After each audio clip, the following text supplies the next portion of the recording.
Jazzy.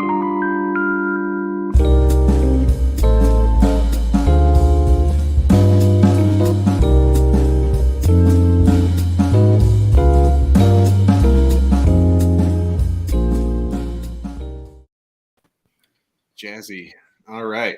Yo. What do we got here? Hello. Oh, right. All right. Thank you. So we are DebateSensei. This is Wednesday. We got Matt, Esquire, Tim, San Diego State, you, Jared, Coach, Professor. There we go, everybody. Okay. I think someone's getting they're posting comments when they meant to post it in chat. What an idiot. Oh, hi. Excellent. What do we got here? Well, it is Topic Tuesday. It is the topic second week. Mobility. We're talking 5 topics, yeah? Where these topics come from, J-Rad? All right. So Spring Champs, man. Yeah, Spring Champs. PSCFA Spring Champs. And so gold round. Yeah, the final round, and so I always like going for those ones. Man, if you debated in that final round, or even if you watched that debate, I mean, let us know what you saw in there, okay? Based on one of these topics, okay? I would also, man, I would love to, if anyone wanted to send us debates to react to. I think that might be kind of cool. All right, so well, NPTE happened this past weekend, and they streamed all even rounds.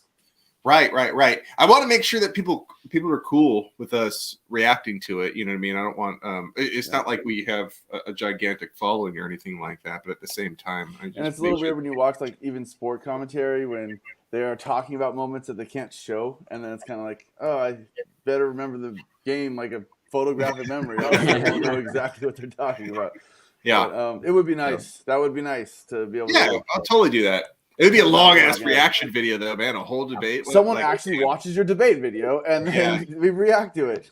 Yeah, and congratulations to Oregon GL for not only winning NPTE but also going 1-2 in speaker points. So. Oh really? I mean, yeah, that happens a lot. Yeah, it's not a lot, but like if they're winning, cool. Yeah, it's nice. Shout out to Matt Hitomi SDSU taking 3rd. So like without Oregon in the picture, hey. 3rd. That's pretty sick, man. Man, if anyone who's watching right now, you got to know that NPTE is the National Parliamentary Tournament of Excellence, and it's you have to qualify to go to it. So that means that you have to go to a bunch of tournaments, and you have to you pick up points at tournaments, and then if you get enough points, then you're allowed to go into that national tournament. So it's the best of the best, in that particular. I've never been to that tournament. Yeah, was that? I competed in Parley, and I have never been to that tournament. Same.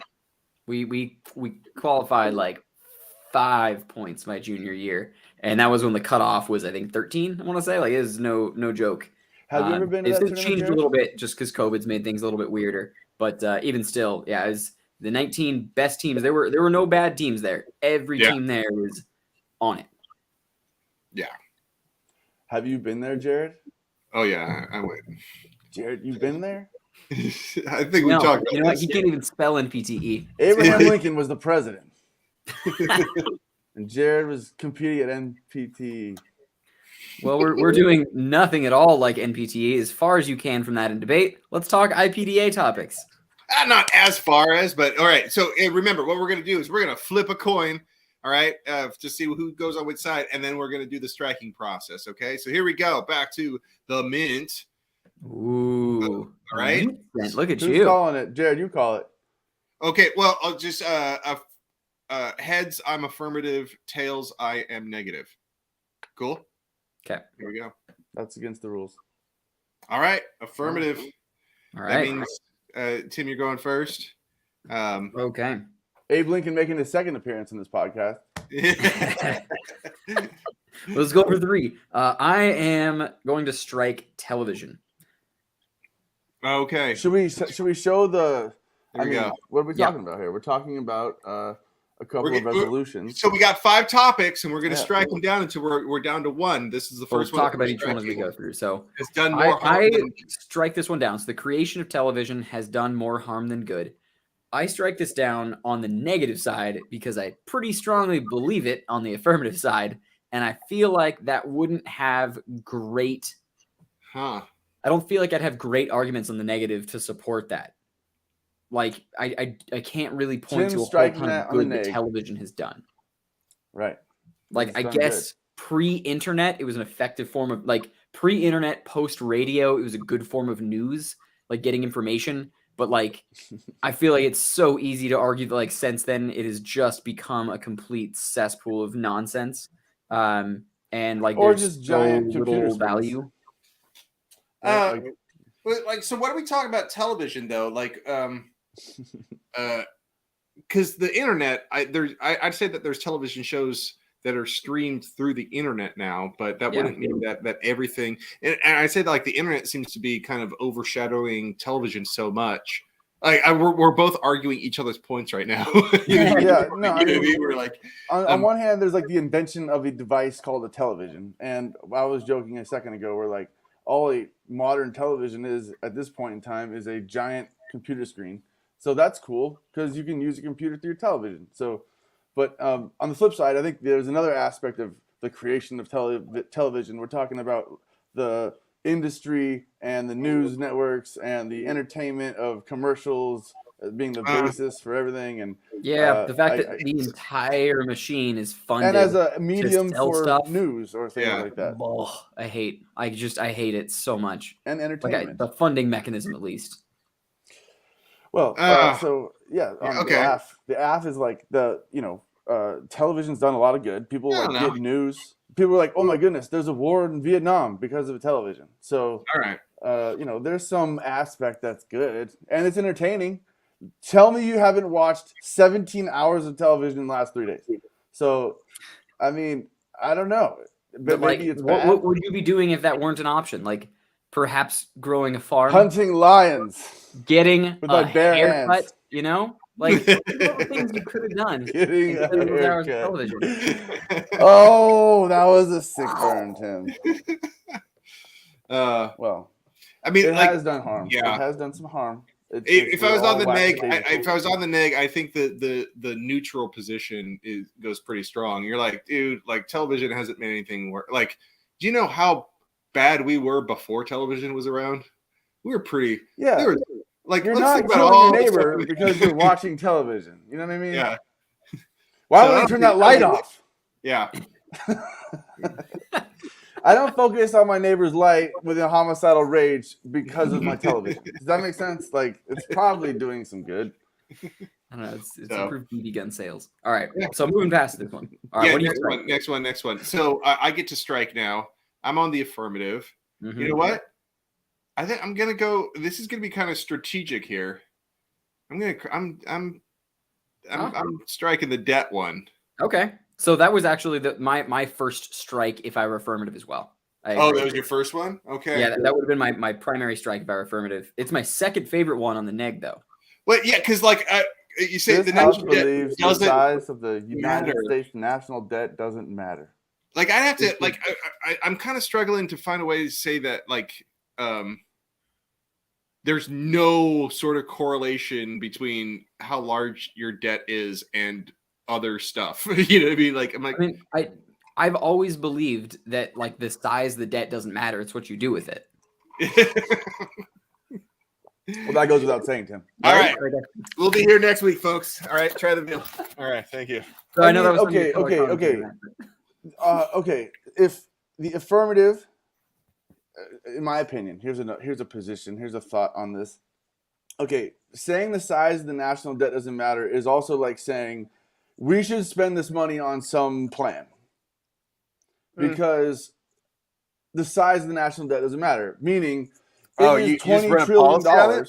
Yeah, it's $20 trillion.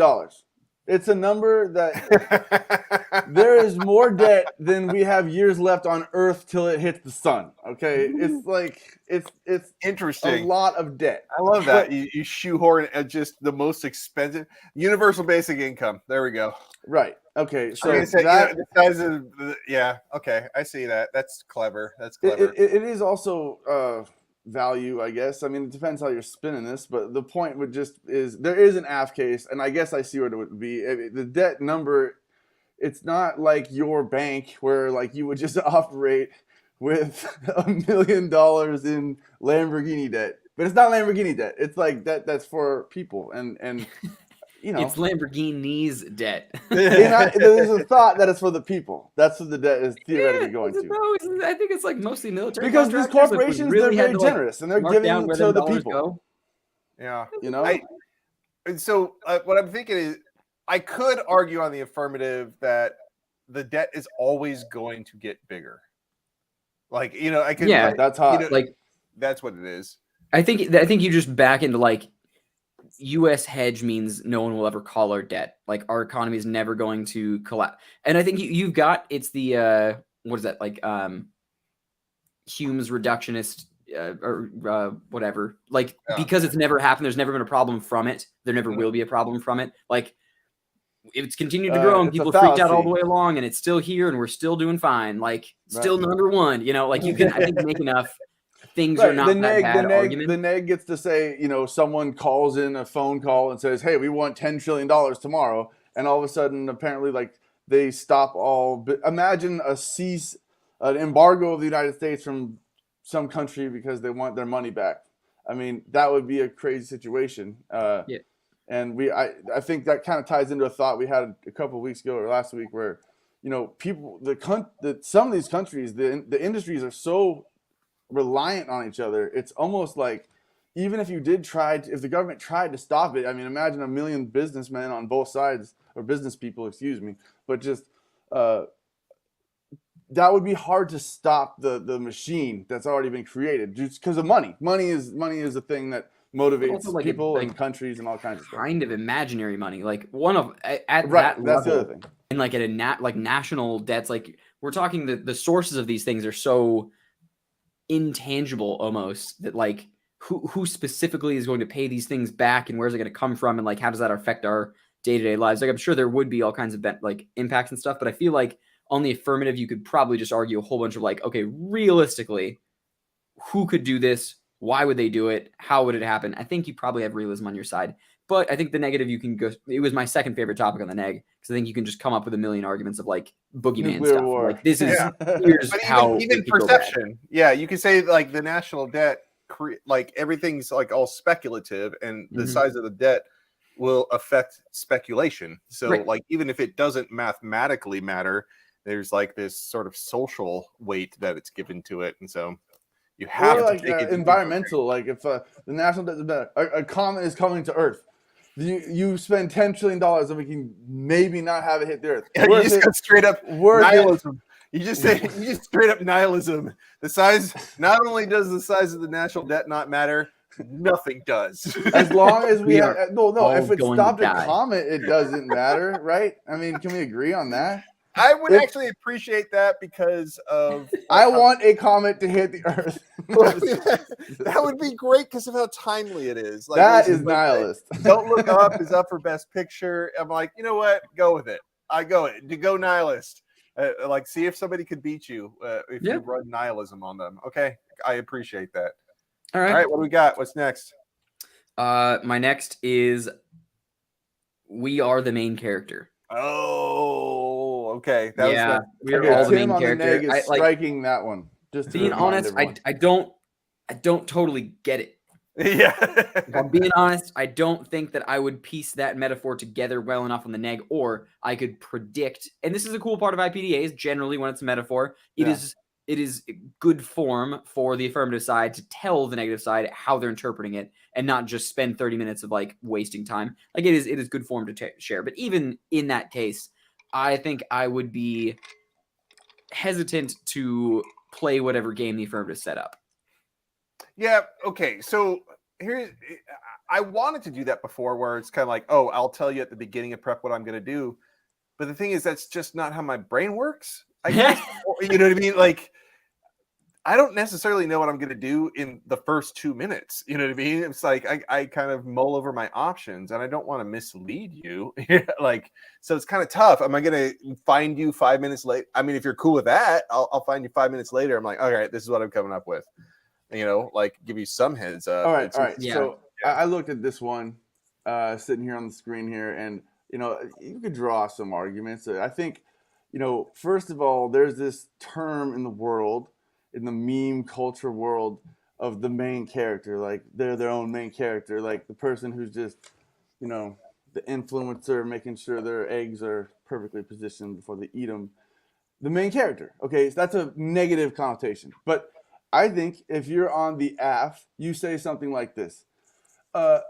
You got to be the difference. If you want to have the environment be better, then make sure you don't waste so much. And maybe you don't drive a big giant car if you don't need it every day, or whatever you have to do to not, in your own specific main character world, be the change, then the world's better. That's the AF argument. That's where I would come at it, where it's like, okay, get rid of all this meme culture nonsense. If you want to talk about it, I want to talk about being the difference in the world and then saying that. Otherwise, the neg could kind of say something along the lines of like, a main character in meme world today is like this person who just cares about themselves. And everyone thinks that they care about themselves, and that's bad for the world for all the reasons. The television was bad earlier in the previous debate. Yeah. I've kind of come around on these resolutions that are phrased as questions of fact, right? And so in the fact value, like this one comes into like sort of the fact realm, where it's like this is just kind of how things are. Whereas before you're like, all right, how do I prove that this is true? But it doesn't necessarily, like, you don't only have to assume that it's the resolution is like prove this true. You could also be like prove this good. Like this is a useful idea or concept. You know what I mean? Yeah. And so I don't like I like saying useful, and like I would love to call it utilitarian, but I think that's already been taken. But it's like if you're looking at, is this useful? I'm going to argue that this is a very useful concept, like, or proposition. And then you can argue that it's not all that useful, or it is dangerous, even if you wanted to say, and so that I don't know. I kind of like that. It just seems like it's inherently debatable when you frame it that way. You know what I mean? It's kind of like it's kind of like taking a fact round and giving it like this value twist or frame. I'll get hardcore, just idealistically, something that pops to mind. Any sort of argument which even has the breath of everyone gets a participation trophy culture. Okay, that's kind of the neg, right? Like you're not, like, we're all, maybe you suck, you know what I mean? No, that's why I was saying maybe I suck that way. Maybe your movie's a tragedy, But I mean, this one's kind of like leadership, and you could say that, like, saying that we're all the main character, it like makes everyone sort of fight over leadership roles. You know what I mean? It's like, right. Like it's supporting roles. Someone's got to be at the bottom, right, Jared? Yeah, you know what I mean? Like being a supportive role, I think, is something that we ought to value. Boom. Yeah, I think that's fair, and that's part of why I don't want to debate it. Yeah.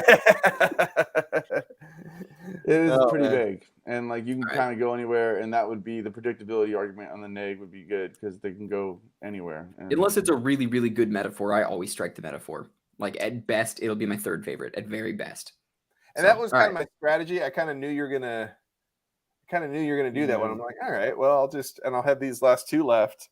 Yeah, and then would you have striked it if you didn't think Tim was gonna strike it?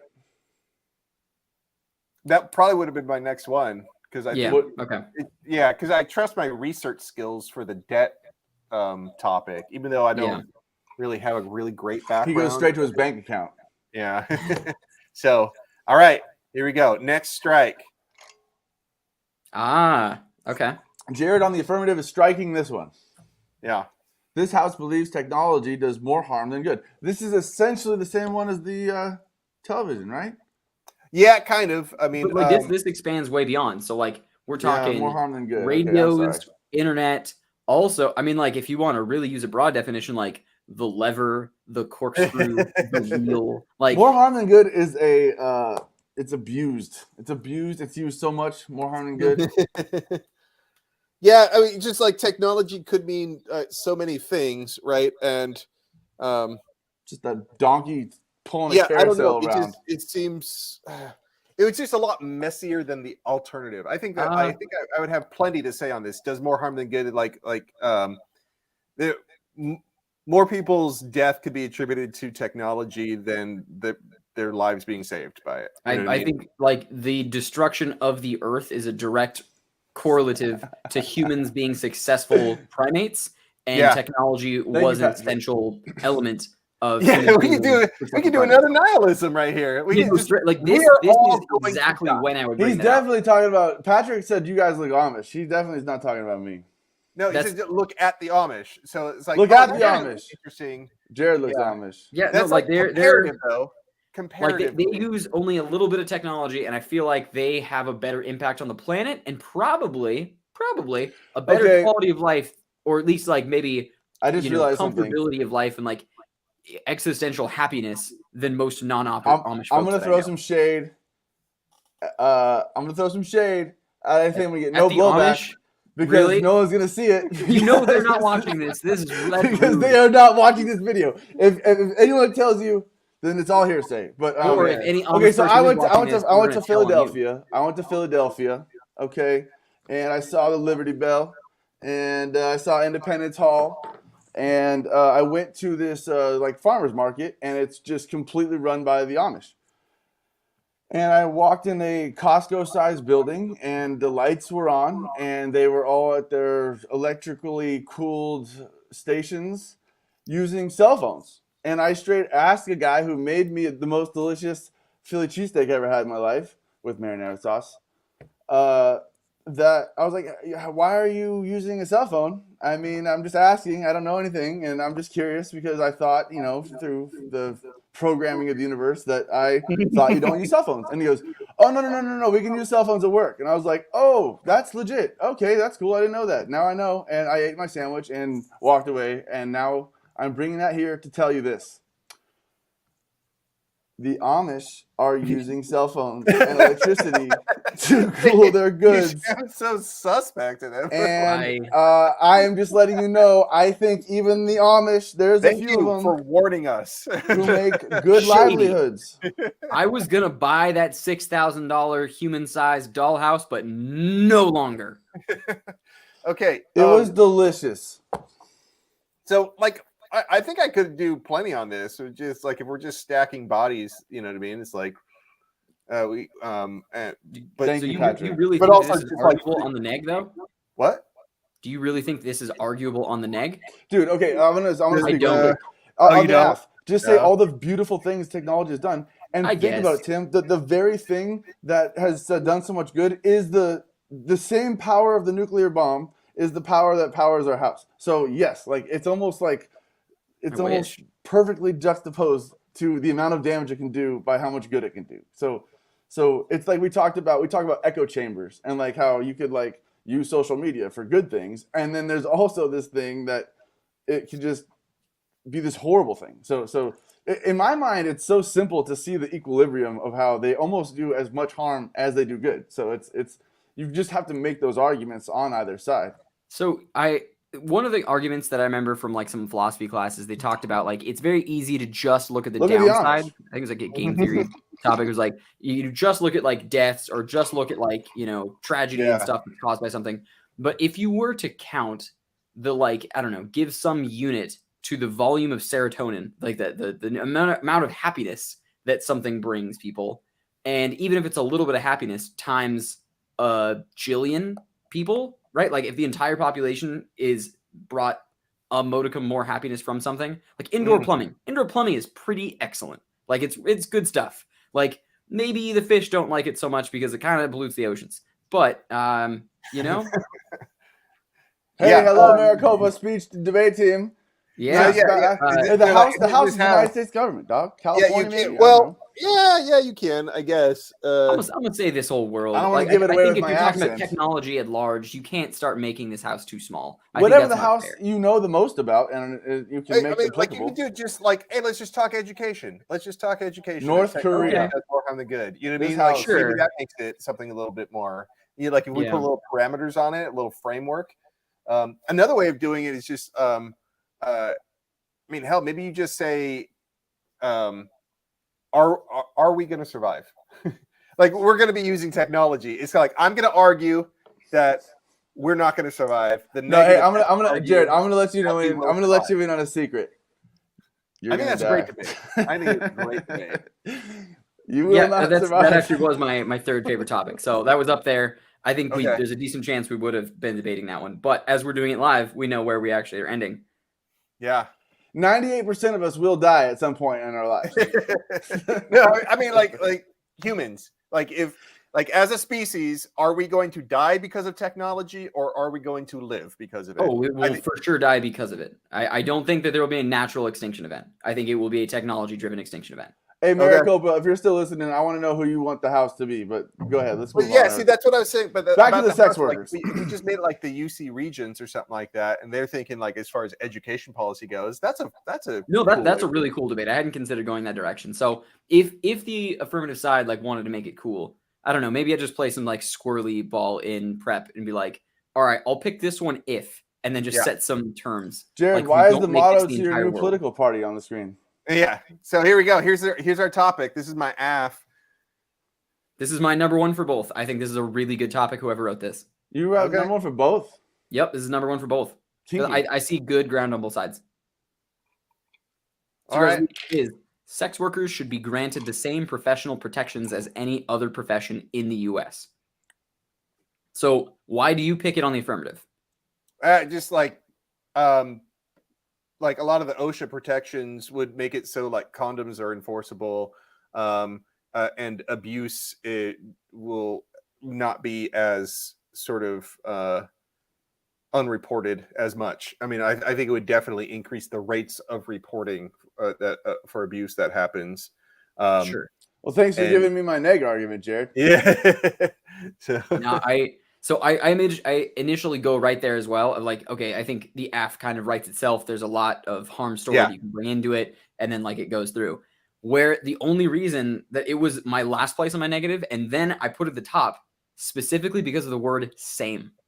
The same professional protections do not cover as much protection as is required for sex workers. I think I would argue entirely on the neg, there needs to be more. The same protections are not sufficient because your typical office worker is not in nearly as precarious of a situation. And even if you were to say like, okay, hazard pay or whatever, like crab fishermen don't have as bad of or as like potentially hazardous conditions, I would argue, as sex workers, like just the sheer, inherent risk in the profession. So to that end, I would say there does not exist OSHA protection policy significant enough that it's on the books right now, sufficient enough to adequately protect sex workers. That would be my entire contention. I'm going to interrupt both of you. Don't forget what you're going to say, Jared. Back to Maricopa, 1 second. Hey, this house can be narrowed and messy. Can you post it for 1 second? We're talking about the previous topic. I just want to say this is a great point. And I would just, the only thing that comes to mind when I read this, which I wanted to discuss really quick, is just make sure whatever you want to narrow it to is as foreseeable as possible, because the further you run into something that maybe you have a lot of experience or knowledge about, which is very off the relevant topical news of the day. I don't want to say that too much because you know what, a very thought out, well planned plan and well researched plan will do a lot. But just make sure foreseeability is kind of thought about, and I 100% agree with Maricopa right there. Go ahead. Yeah. Back to the sex workers. Back to you, John. Transition. Jared, what was that going on with the weather? So and I kind of have some theory problems with that because I think because my initial reaction is to permit, all right, to permutate the the negatives that they need more. You know what I mean? Because in general, if you simplify the perm theory, it's kind of like you could always do more than the plan, but doing less is neg ground. So what I do is I apply that theory to the resolution. If it said like any of them, it's like, well, as long as I pick a sort of pre-existing protection that is analogous to sex work, then that should be fine. You know what I mean? It's like, and so like, if your ground is like, we should write a completely different section of worker protections for sex workers. I'm like, all right, so what are you putting in it that isn't in like other protections? Yeah. Point of information. Yeah. Thank you. What I want to say is, I think the word any is the most important word in this whole sentence.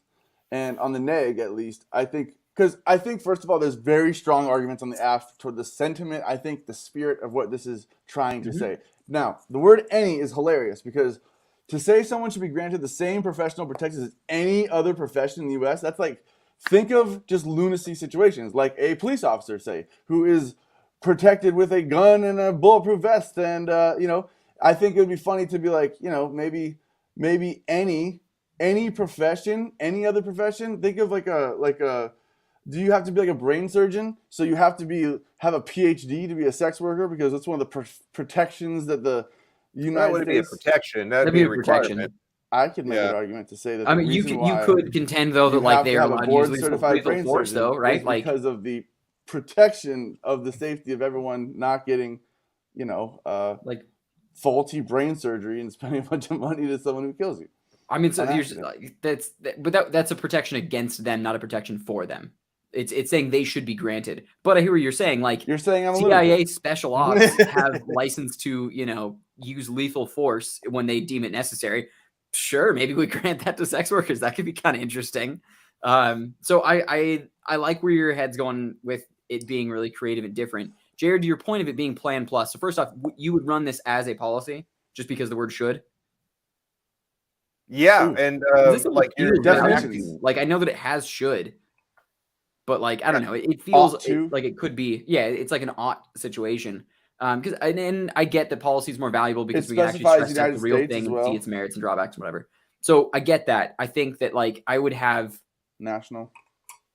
I almost feel like the neg would have sufficient ground here to be able to say like, nah, we can do more. You are bound to the resolution. Like it, I don't know. I would start getting into just the ethics of like when things can and can't be permed. Like, is that really fair that you get to, pivot to Plan Plus in the circumstance of the resolution being explicit and saying the same? It's not increase it and like you just decide to increase it more. It is make it the same. Yes, the spaz in the suit. Okay, Patrick, my partner here, brings up a very good point.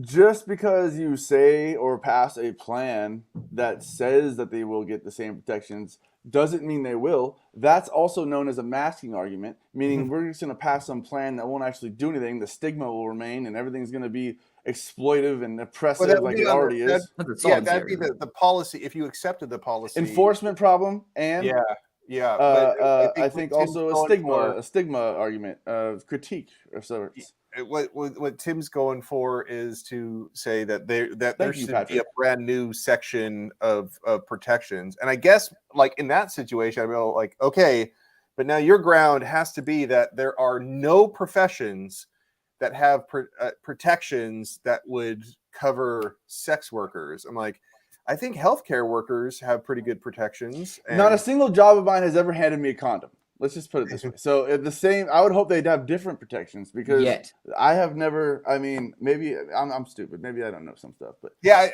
I would just think that the way that even if we didn't change a single word of the law, we just said okay, sex workers are now covered by this.